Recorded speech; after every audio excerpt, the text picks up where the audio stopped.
chal ari đi tơ trong tơ chèn in bơ mà đi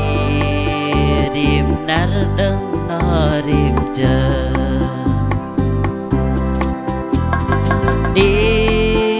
cơ Giêsu đi cơ Giêsu đi rim nát đấng nó rim chờ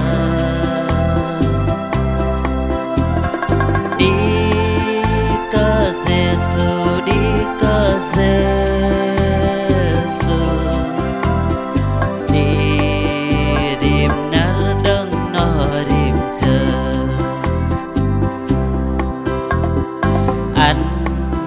ti in bơm chờ cơ sư và anh chẳng in giác làm tròn sư anh đón in và mừng nở Giêsu anh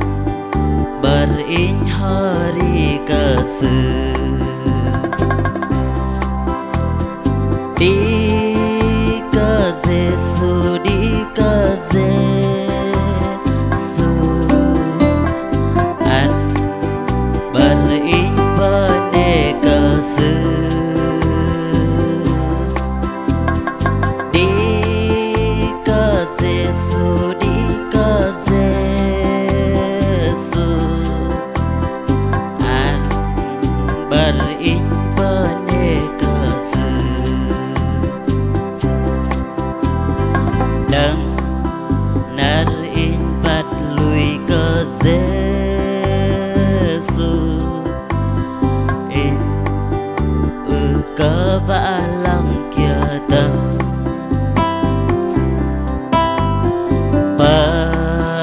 ngol in hiệp bộ kra giang bay lăng tầng lá lối tờ pli đi cơ Giêsu đi cơ Giêsu làm tường lá lối tờ pli đi cơ Giêsu đi cơ Giêsu